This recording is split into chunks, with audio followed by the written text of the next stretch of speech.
Hello there, welcome to my YouTube channel. My name is Max Olojo. I am a minister of the gospel, a real estate consultant, a business coach, an architectural technologist, and serial entrepreneur, so you can call me all in one.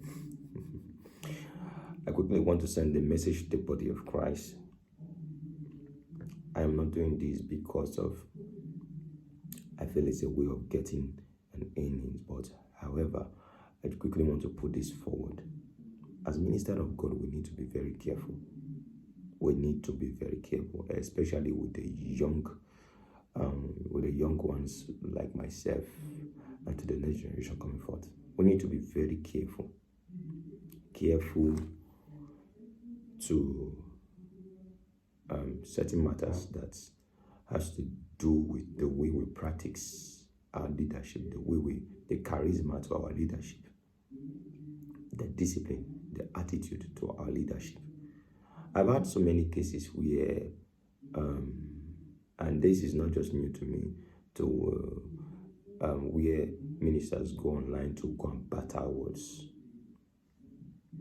I'm not saying that all these things are bad, but there is a way to correct a matter. There is a way to correct a matter. You don't just take a matter up online because you saw it online, and you now want to create an awareness by raising a point through that. I rather write to a minister and tell him, hello, I feel this and this can be talked on. I feel this and this can be addressed this way. That you go online and you go and say this. The entire thing is this. That same message you try to readdress or correct online and make the other minister looks very not okay. It's going to go to the right people. We are in the we're in the end time era. So you are a minister to certain people, and that minister is a minister to certain people. God will be the judge in the end. And I want you to know this, that during the time of Jesus Christ's ministry on earth, there were certain people that Jesus Christ preached to, and they never accepted the gospel. And in the end, he spoke against them. He said, woe unto these people whom I have preached to. And we can see that in the book of Matthew. And no, it is not everybody that will carry your message. It is not. But you know what?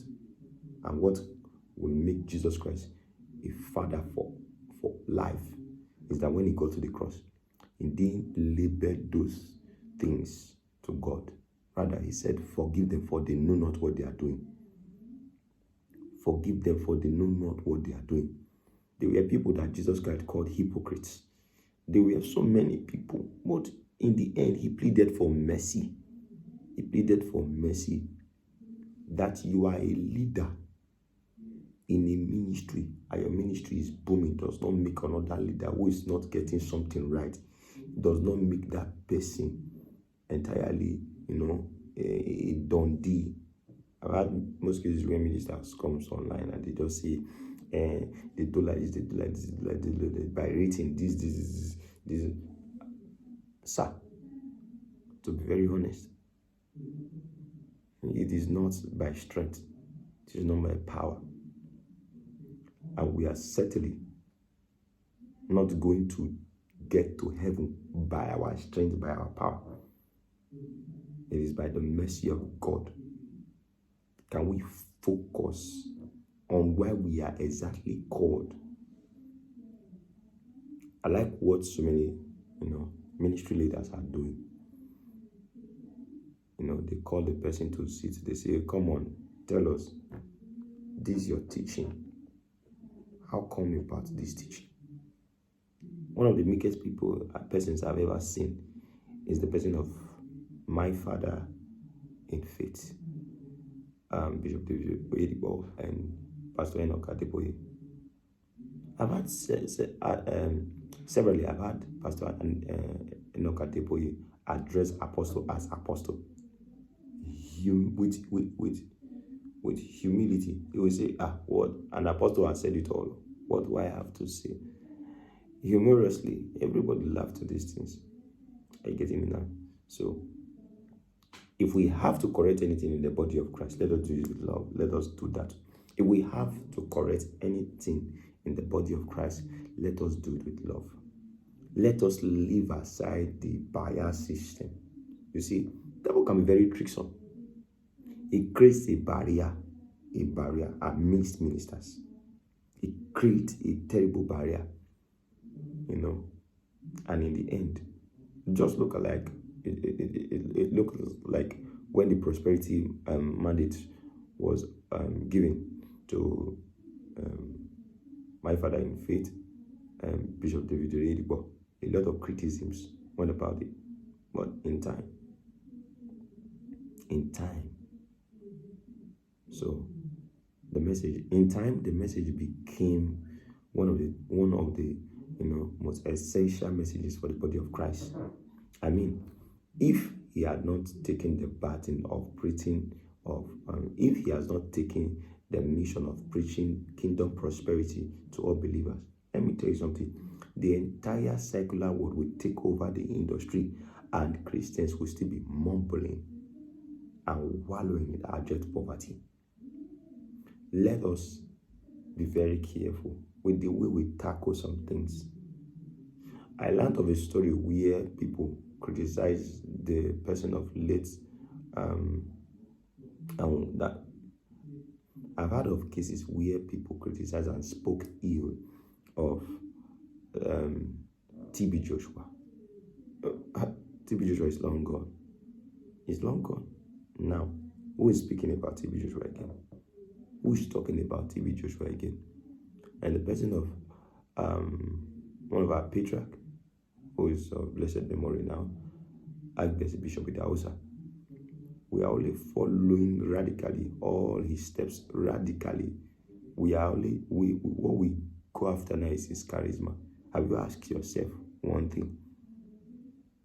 That this man, why is he still living? There are people that will live forever by the way they do things.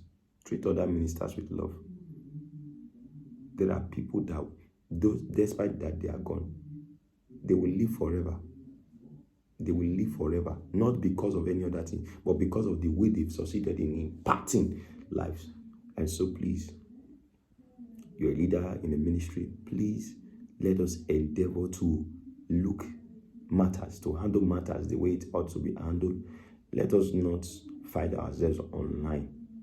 I barely and hardly see a Muslim man, an imam or hijab, they come online and start battling words. No. And let me tell you, as a lead minister and senior minister, the people you are teaching are not fools. They are not fools.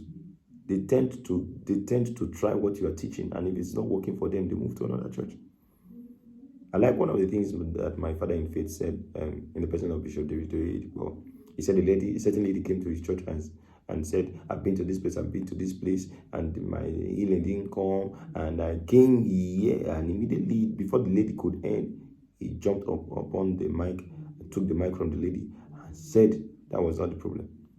We should learn to address matter very well. We should learn to, especially for our ministers who are very keen on, lambasting people. This is why I like the person of Apostle Joshua Selman. I've never seen him come bring his statements and say, I learned this I had this from this man of God. It's not his business. It's not his business. He's an apostle. He's an apostle. But still, that is not the assignment. Let us ensure we face our calling and our assignment. We should look. That is, mommy, you're a leader of a ministry. You're a founder. You're a mentor. Please, let us leave aside all this. I want to do like, no, please. It's not helping at all. And I know that by the grace of God, all things are going to work together. God bless you.